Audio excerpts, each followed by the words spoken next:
حضرت ابو ہریرہ رضی اللہ تعالیٰ عنہ سے روایت ہے کہ رسول اللہ صلی اللہ علیہ وسلم نے فرمایا کہ جب کوئی تم میں سے آمین کہے اور فرشتوں نے بھی اسی وقت آسمان پر آمین کہی، اس طرح ایک کی آمین دوسرے کی آمین کے ساتھ مل گئی تو اس کے پچھلے تمام گناہ معاف ہو جاتے ہیں۔ صحیح بخاری حدیث نمبر 781۔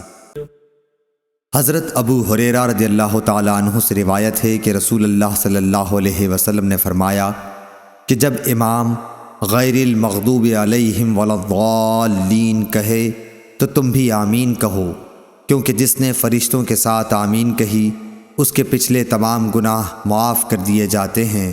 سمیع کے ساتھ اس حدیث کو محمد بن عمرو نے بھی ابو سلمہ سے، انہوں نے ابو ہریرہ رضی اللہ تعالیٰ عنہ سے، انہوں نے حضرت صلی اللہ علیہ وسلم سے روایت کیا، اور نعیم مجمر نے بھی ابو ہریرہ رضی اللہ تعالیٰ عنہ سے، انہوں نے حضرت صلی اللہ علیہ وسلم سے۔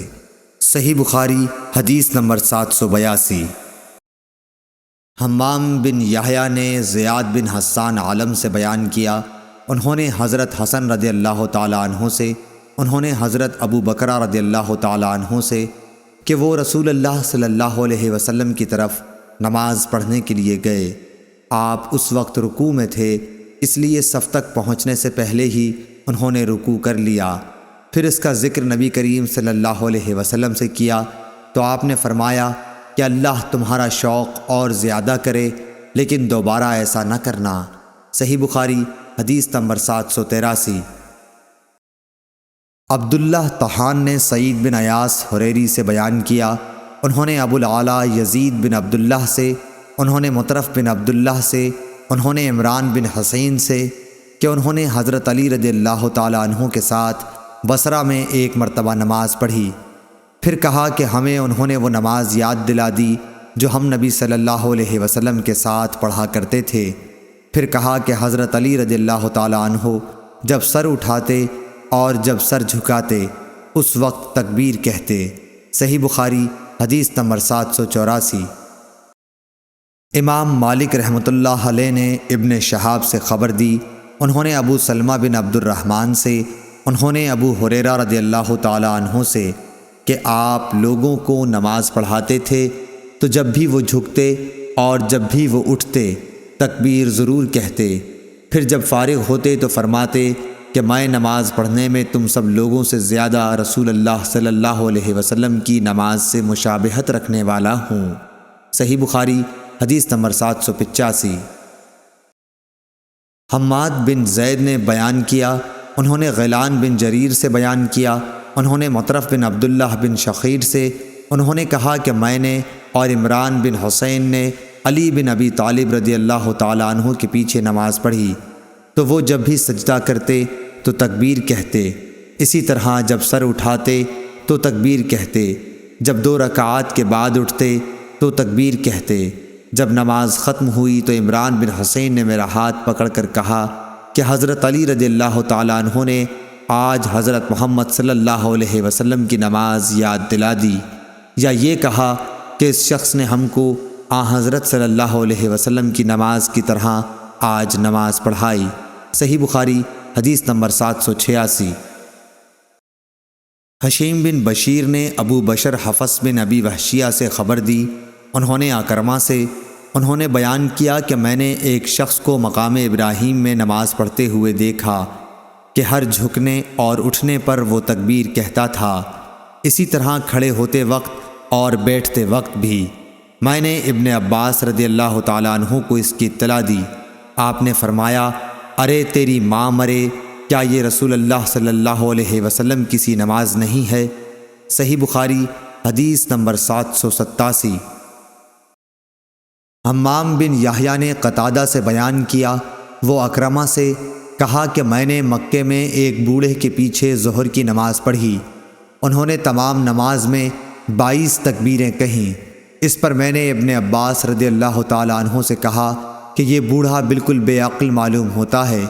ابن عباس رضی اللہ تعالیٰ عنہ نے فرمایا تمہاری ماں تمہیں روئے، یہ تو ابو القاسم صلی اللہ علیہ وسلم کی سنت ہے۔ اور موسیٰ بن اسماعیل نے یوں بھی بیان کیا کہ ہم سے ابان نے بیان کیا، کہا کہ ہم سے قتادہ نے انہوں نے کہا کہ ہم سے اکرمہ نے یہ حدیث بیان کی۔ صحیح بخاری حدیث نمبر 788۔ ابو بکر بن عبد الرحمن بن حارث نے خبر دی کہ انہوں نے ابو ہریرہ رضی اللہ تعالیٰ عنہ سے سنا۔ انہوں نے بتلایا کہ حضرت صلی اللہ علیہ وسلم جب نماز کے لیے کھڑے ہوتے تو تکبیر کہتے، پھر جب رکوع کرتے تب بھی تکبیر کہتے تھے، پھر جب سر اٹھاتے تو سمع اللہ لمن حمدہ کہتے، اور کھڑے ہی کھڑے ربنا لک الحمد کہتے، پھر اللہ اکبر کہتے ہوئے سجدے کے لیے جھکتے، پھر جب سر اٹھاتے تو اللہ اکبر کہتے، پھر جب دوسرے سجدے کے لیے جھکتے تب تکبیر کہتے، اور جب سجدے سے سر اٹھاتے تب بھی تکبیر کہتے۔ اسی طرح آپ تمام نماز پوری کر لیتے تھے۔ قعدہ اولیٰ سے اٹھنے پر بھی تکبیر کہتے تھے۔ اس حدیث میں عبداللہ بن صالح نے لیس کے واسطے سے بجائے ربنا لک الحمد کے ربنا ولک الحمد نقل کیا ہے۔ ربنا لک الحمد کہے یا ربنا ولک الحمد، واو کے ساتھ ہر دو طریقے سے درست ہے۔ صحیح بخاری حدیث نمبر 789۔ شعبہ نے بیان کیا ابو یغفور اکبر سے، انہوں نے بیان کیا کہ میں نے مصعب بن سعد سے سنا، انہوں نے کہا کہ میں نے اپنے والد کے پہلو میں نماز پڑھی اور اپنی دونوں ہتھیلیوں کو ملا کر رانوں کے درمیان رکھ لیا۔ اس پر میرے باپ نے مجھے ٹوکا اور فرمایا کہ ہم بھی پہلے اسی طرح کرتے تھے، لیکن بعد میں اس سے روک دیے گئے اور حکم ہوا کہ ہم اپنے ہاتھوں کو گھٹنوں پر رکھیں۔ صحیح بخاری حدیث نمبر 790۔ شعبہ نے بیان کیا سلیمان اعمش کے واسطے سے، کہا میں نے زید بن وہب سے سنا، انہوں نے بیان کیا کہ حذیفہ بن یمان رضی اللہ تعالیٰ عنہ نے ایک شخص کو دیکھا کہ نہ رکوع پوری طرح کرتا ہے نہ سجدہ، اس لیے آپ نے اس سے کہا کہ تم نے نماز ہی نہیں پڑھی، اور اگر تم مر گئے تو تمہاری موت اس سنت پر نہیں ہوگی جس پر اللہ تعالیٰ نے محمد صلی اللہ علیہ وسلم کو پیدا کیا تھا۔ صحیح بخاری حدیث نمبر 791۔ شعبہ نے بیان کیا، انہوں نے کہا کہ مجھے حکم نے ابن ابی لیلہ سے خبر دی، انہوں نے برا بن عازب رضی اللہ تعالیٰ عنہ سے، انہوں نے بتلایا کہ نبی کریم صلی اللہ علیہ وسلم کے رکوع و سجود، دونوں سجدوں کے درمیان کا وقفہ، اور جب رکوع سے سر اٹھاتے تو تقریباً سب برابر تھے سوائے قیام اور تشہد کے قعود کے۔ صحیح بخاری حدیث نمبر 792۔ سعید بن ابی سعید مقبری نے اپنے والد سے بیان کیا، انہوں نے ابو ہریرہ رضی اللہ تعالیٰ عنہ سے کہ نبی کریم صلی اللہ علیہ وسلم مسجد میں تشریف لے گئے، اتنے میں ایک شخص آیا اور نماز پڑھنے لگا۔ نماز کے بعد اس نے آ کر نبی کریم صلی اللہ علیہ وسلم کو سلام کیا۔ آپ نے سلام کا جواب دے کر فرمایا کہ واپس جا کر دوبارہ نماز پڑھ، کیونکہ تو نے نماز نہیں پڑھی۔ چنانچہ اس نے دوبارہ نماز پڑھی اور واپس آ کر پھر آپ کو سلام کیا۔ آپ نے اس مرتبہ بھی یہی فرمایا کہ دوبارہ جا کر نماز پڑھ، کیونکہ تو نے نماز نہیں پڑھی۔ 3 بار اسی طرح ہوا۔ آخر اس شخص نے کہا کہ اس ذات کی قسم جس نے آپ کو حق کے ساتھ مبعوث کیا ہے، میں تو اس سے اچھی نماز نہیں پڑھ سکتا، اس لیے آپ مجھے سکھلائیے۔ آپ نے فرمایا جب تو نماز کے لیے کھڑا ہو تو پہلے تکبیر کہہ، پھر قرآن مجید میں سے جو کچھ تجھ سے ہو سکے پڑھ، اس کے بعد رکوع کر اور پوری طرح رکوع میں چلا جا، پھر سر اٹھا اور پوری طرح کھڑا ہو جا، پھر جب تو سجدہ کرے تو پوری طرح سجدے میں چلا جا، پھر سجدے سے سر اٹھا کر اچھی طرح بیٹھ جا، دوبارہ بھی اسی طرح سجدہ کر، یہی طریقہ نماز کی تمام رکعتوں میں اختیار کر۔ صحیح بخاری حدیث نمبر 793۔ شعبہ نے بیان کیا، انہوں نے منصور بن معتمر سے بیان کیا، انہوں نے ابو الضحیٰ مسلم بن صبیح سے، انہوں نے مسروق سے، انہوں نے عائشہ رضی اللہ تعالی عنہا سے، انہوں نے فرمایا کہ نبی کریم صلی اللہ علیہ وسلم رکوع اور سجدے میں سبحانک اللہم ربنا و بحمدک اللہم اغفر لی پڑھا کرتے تھے۔ صحیح بخاری حدیث نمبر 794۔ ابن ابی ذئب نے بیان کیا، انہوں نے سعید مقبری سے بیان کیا، انہوں نے حضرت ابو ہریرہ رضی اللہ تعالیٰ عنہ سے کہ نبی کریم صلی اللہ علیہ وسلم جب سمع اللہ لمن حمدہ کہتے تو اس کے بعد اللہم ربنا ولک الحمد بھی کہتے۔ اسی طرح جب آپ رکوع کرتے اور سر اٹھاتے تو تکبیر کہتے۔ دونوں سجدوں سے کھڑے ہوتے وقت بھی آپ اللہ اکبر کہا کرتے تھے۔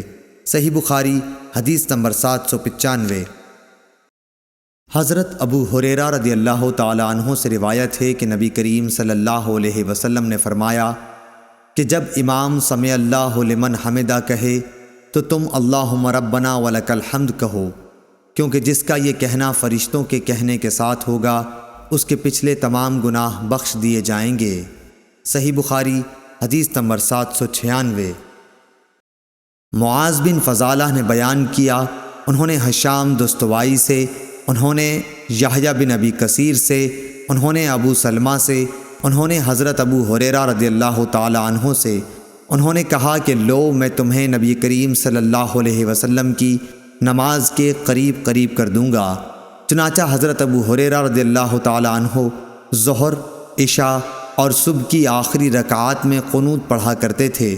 سمع اللہ لمن حمدہ کے بعد یعنی مومنین کے حق میں دعا کرتے اور کفار پر لعنت بھیجتے۔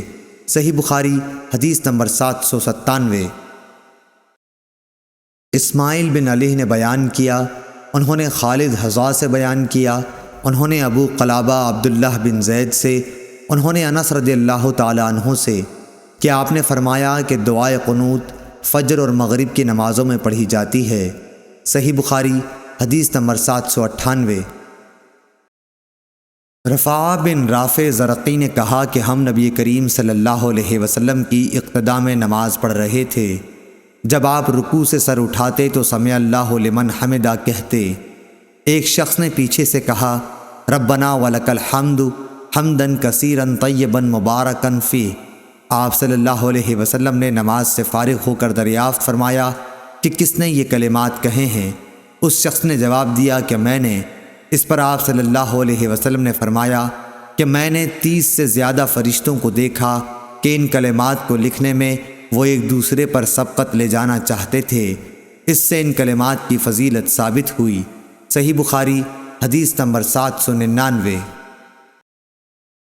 شعبہ نے ثابت بنانی سے بیان کیا، انہوں نے بیان کیا کہ حضرت انس رضی اللہ تعالی عنہ ہمیں نبی کریم صلی اللہ علیہ وسلم کی نماز کا طریقہ بتلاتے تھے۔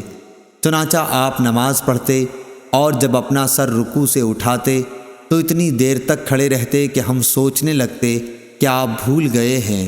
صحیح بخاری حدیث نمبر 800۔